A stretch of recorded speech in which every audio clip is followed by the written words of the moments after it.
ब्रह्मचर्य से बड़ी कोई तपस्या नहीं है। देखो, यहां संकोच का त्याग होकर चर्चा हो रही। आप असत आचरण करने में संकोच करें, लेकिन असत आचरणों से कैसे बचा जाता है उन युक्तियों में संकोच मत मांगे। महादेव जी कहते हैं ब्रह्मचर्य अर्थात वीर्य धारण करना महान उत्कृष्ट तप है, भगवत प्रसन्नता का प्रधान हेतु है। इससे बढ़कर कोई तपश्चर्या तीनों लोकों में प्रसिद्ध नहीं है। जो ऊर्ध्वरेत्वा अखंड ब्रह्मचारी है वो पुरुष नहीं, वो साक्षात भगवत स्वरूप महादेव है। इस मार्ग में कोई किसी भी संप्रदाय का हो, किसी भी परंपरा का हो, ब्रह्मचर्य की विशेष आवश्यकता है। जब तक आपके जीवन में ब्रह्मचर्य का संयम नहीं होगा तब तक आपको भगवदानंद की प्राप्ति हो ही नहीं सकती। ये जो हमारा अखंड भजन नहीं होता, जो हमारे हृदय में उत्साह नहीं बढ़ रहा भगवत प्राप्ति का, उसका कारण है ब्रह्मचर्य का नाश। जितना एक कामुक व्यक्ति अंधा होता है उससे बढ़कर कोई अंधा नहीं होता। नेत्र दोनों फूट जाए उसे अंधा नहीं कहते, उसको तो मार्ग नहीं दिखाई देगा। लेकिन जो कामुक पुरुष है, जो मदांध है, जो विषयों में अंधा, उससे ज्यादा अंधा कोई नहीं होता। लोक परलोक सब कुछ नष्ट कर लेता है। ब्रह्मचर्य की अपार महिमा है, परंतु आज हमारे नीच वातावरण में ब्रह्मचर्य को धूल धूसरित किया जा रहा है। ये महापुरुषों के वचन है, बिल्कुल अक्षरशः सत्य है। एकांत में चिंतन मनन करने के बाद आपकी श्रवणेंद्रिय तक पहुंच रही है बात। आज की नीचता, आज का मनोरंजन ब्रह्मचर्य को धूल धूसरित कर रहा है, ब्रह्मचर्य का नाश कर रहा है। कोई समझ ही नहीं रहा कि कितनी बड़ी हम भयानक गलती कर रहे हैं। ये वीर शक्ति हमारे प्रभु की अद्भुत कृपा है। अगर इस पर हम दृष्टि डालें तो आप जिस मार्ग में चलना चाहेंगे उस मार्ग में आपको बहुत बड़ा बल, बहुत बड़ा संबल, बहुत बड़ी सामर्थ्य मिलेगी ब्रह्मचर्य से। ये भगवान की कृपा शक्ति है। जो इसका पतन करते हैं निसंदेह वो किसी योग्य नहीं रह जाते।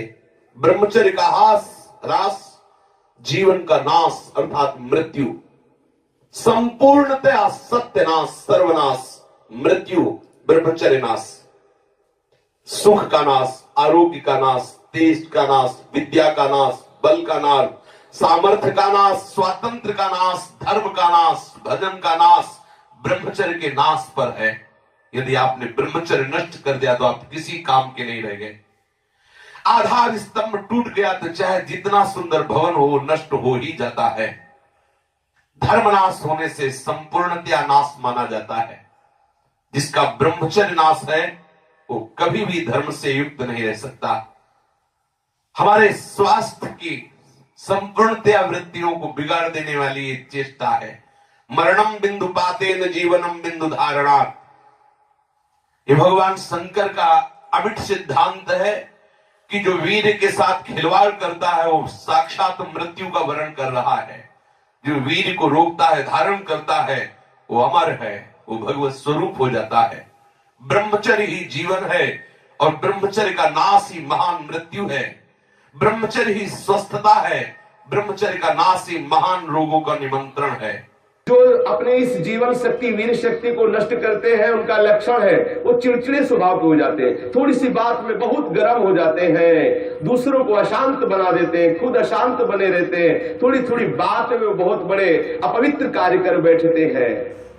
जिन्हें ब्रह्मचर्य व्रत रखने की बात जिनके जीवन में आए वो महाक्रोधी हो जाते हैं, ईर्ष्यालु हो जाते हैं, पापात्मा बन जाते हैं और घोर विषयों के गुलाम बन जाते हैं। जैसे जैसे उनकी जीवनी शक्ति नष्ट होती वैसे वैसे उनको लगता है कि विषय में सुख और है, इससे नहीं तो इससे, ऐसी वासना बढ़ करके उनकी महादुर्गति हो जाती है।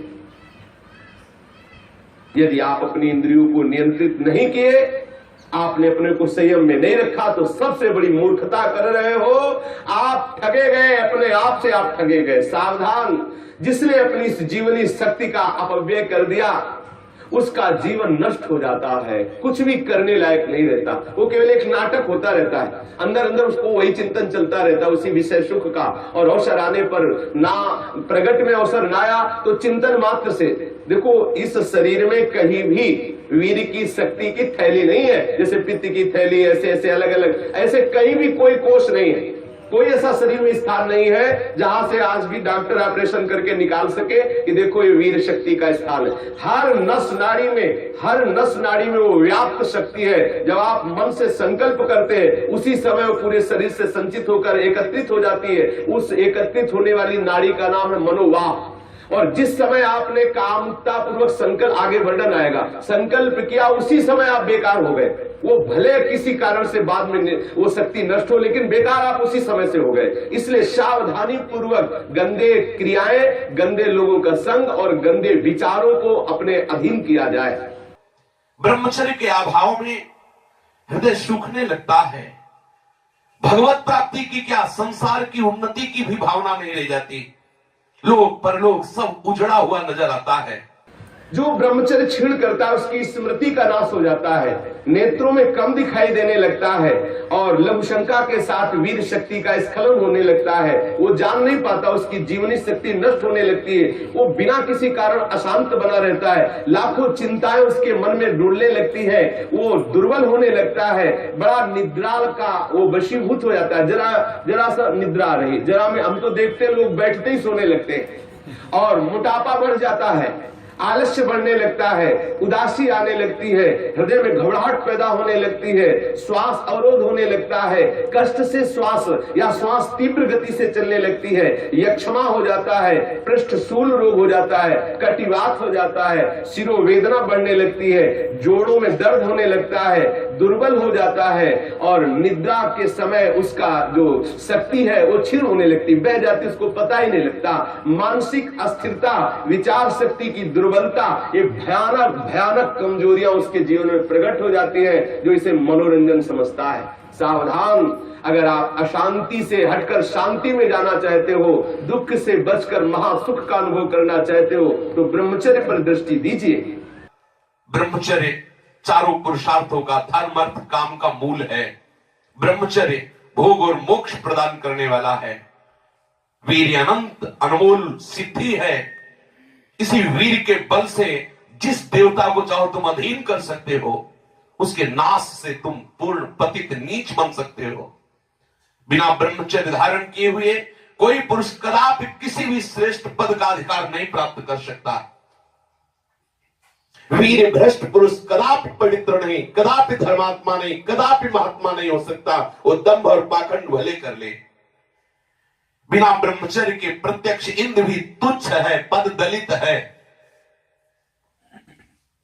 साधारण मनुष्यों की तो बात है क्या, परमार्थ के पथ पर या व्यवहार के पथ पर जिधर भी तुम जाना चाहते हो, अति आवश्यक है ब्रह्मचर्य।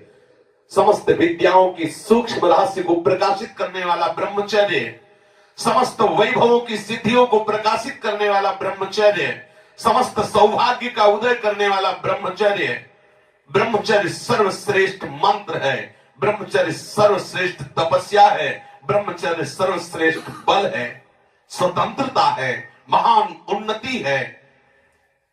ब्रह्मचर्य ही हमारी संपूर्ण सिद्धियों का एकमात्र बीज है, रहस्य है। जो साधक या जो गृहस्थ 20 वर्ष अगर गृहस्थ में जाना है तो 20 वर्ष तक किसी भी स्थिति में ब्रह्मचर्य नष्ट नहीं होना चाहिए। यदि ब्रह्मचर्य नष्ट करते हैं तो वो गृहस्थी के योग्य नहीं रह जाते। उनके घर में भ्रष्टाचार होता है, संतानें भी होती है तो वही होती है जो किसी योग्य नहीं रहते। शास्त्र के सिद्धांत से चलने वाले उपासक को, अर्थात भगवत प्राप्ति के मार्ग में चलने वाले उपासक को चाहिए, अगर वो गृहस्थ है तो जब ब्याह हो उसी के बाद शास्त्र मर्यादा से ब्रह्मचर्य खंडित करे, ये उसका उपासना का स्वरूप ही माना जाएगा। लेकिन यदि वैरागी है, भगवत मार्ग का पथिक है, तो अष्ट मैथुनों से बचे। गृहस्थ हो तो उचित संतानोत्पत्ति के लिए भगवत प्रार्थना से युक्त होकर, हे करुणा निधान, मैं आपकी आज्ञा का पालन करने के लिए अपने ब्रह्मचर्य को क्षीण करता हूँ। आपकी कृपा प्रसाद से मैं आपकी प्राप्ति के लिए गृहस्थ धर्म रूपी पूजा आपको स्वीकार करने के लिए प्रार्थना करता हूँ। प्रभु, ये पूजा है, आप स्वीकार कीजिए।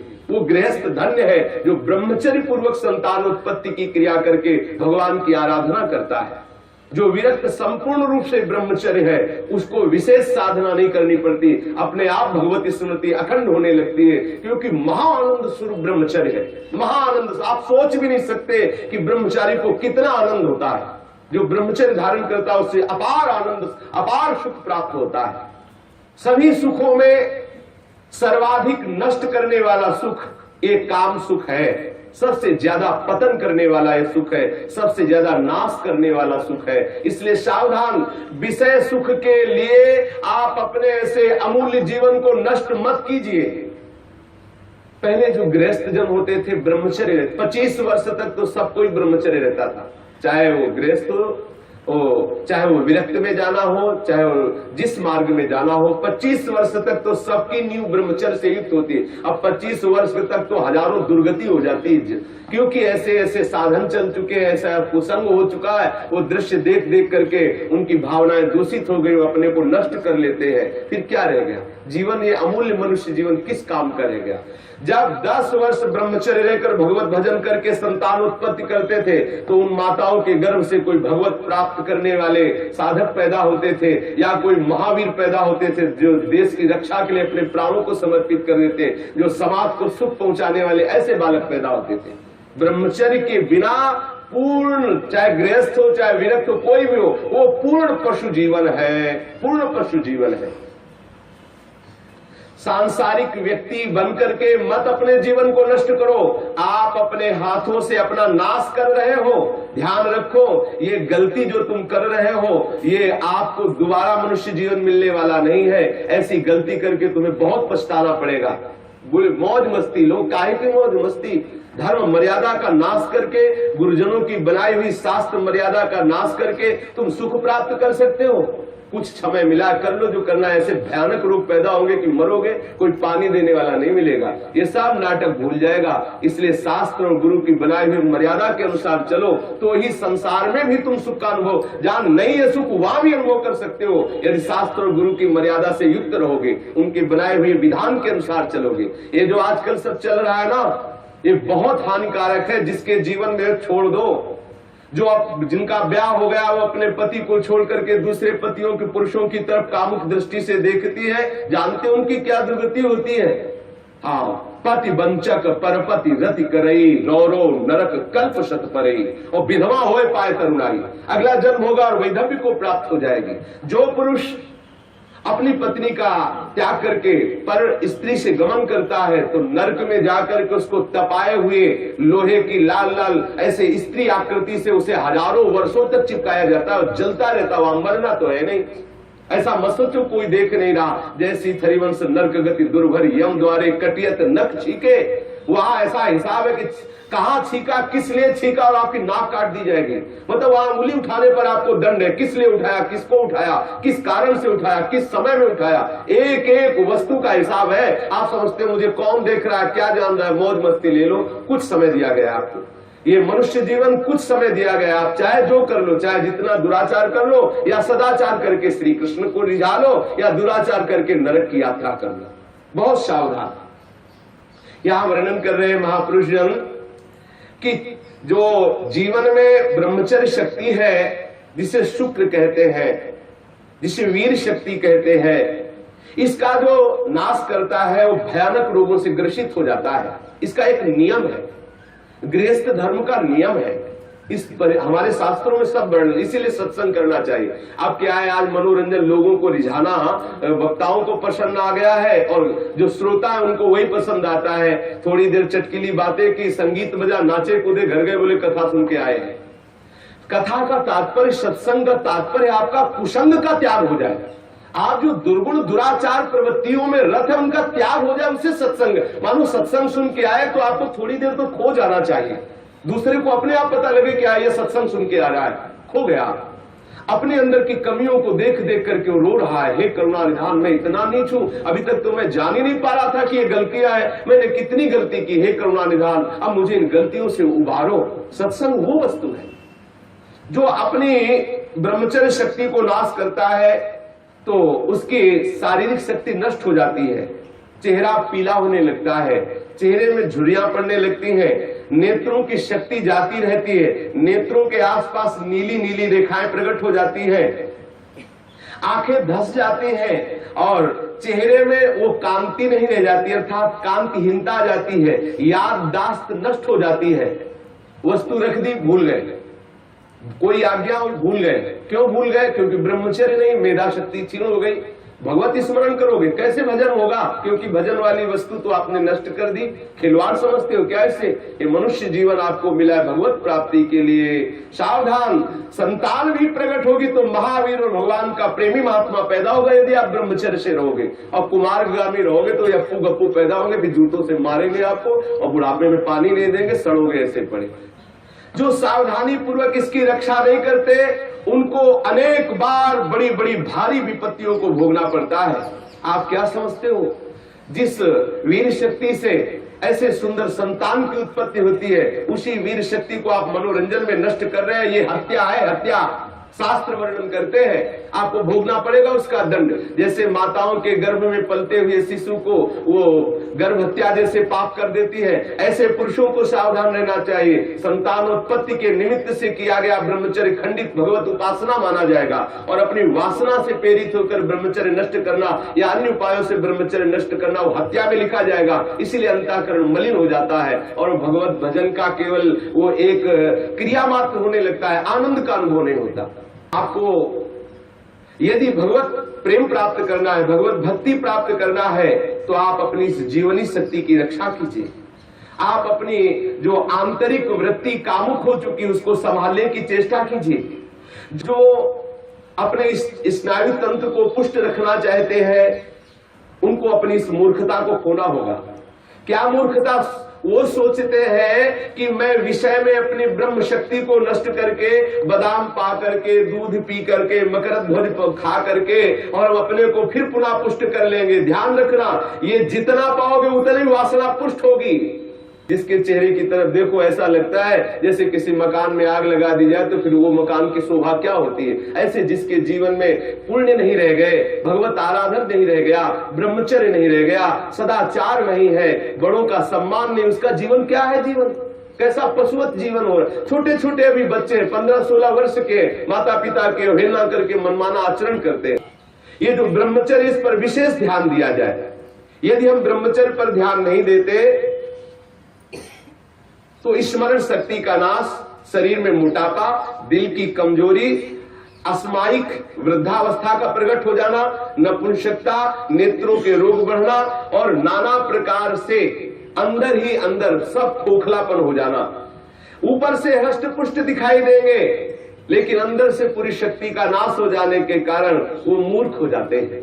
मतलब बुद्धि भी मूर्ख हो जाती है, शरीर भी शिथिल हो जाता है, किसी काम के नहीं रह जाते हैं।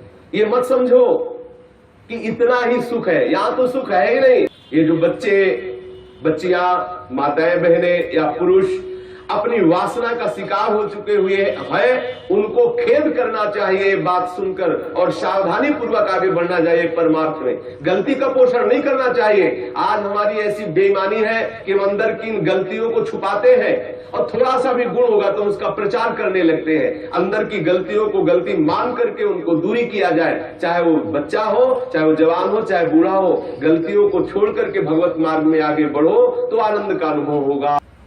ये प्राणों की पूर्ण शक्ति है, जीवनी शक्ति है, इसे व्यर्थ में नष्ट मत करो। सावधान हो। देखो आप थोड़ी देर ब्रह्मचर्य रह करके देखो, आपके नेत्रों में चमक आ जाएगी, आपके कपोलों पर लावण्य आ जाएगा, आपके हृदय में बिना कुछ किए एक आनंद की लहर सी दौड़ती रहेगी। थोड़े दिन रह के देखो। कुछ दिन ब्रह्मचर्य रहने पे कष्ट का अनुभव होता है। जब अंदर वासना होती है ना, वो प्रेरित करती है। जैसे जैसे ब्रह्मचर्य बढ़ता वैसे वैसे अंदर आह्लाद होता है। वो हम आह्लाद को नहीं सह पाते तो लगता है कि यदि ब्रह्मचर्य क्षीण हो जाए तो मुझे सुख मिलेगा, ऐसा लगता है।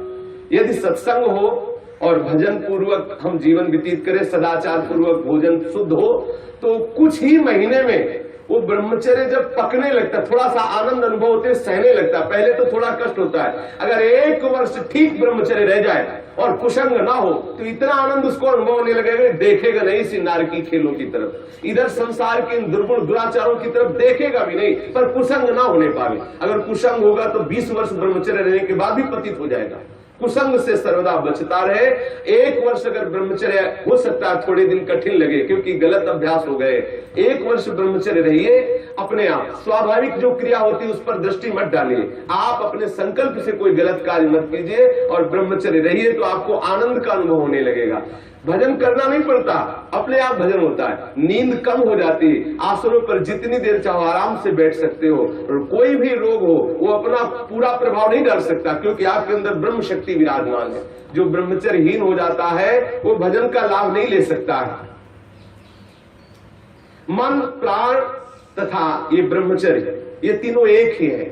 जिसका ब्रह्मचर्य ठीक, उसके प्राण सूक्ष्म हो जाते हैं और मन शांत होने लगता है। जिसका ब्रह्मचर्य ठीक नहीं, स्थूल प्राण होने लगते हैं। पहचान है, ऐसे भैंसे की जैसे श्वास निकलती, जब सोते तो बड़े भारी ऐसे घोटे शोरगुल होता है, स्थूल प्राणों का लक्षण है।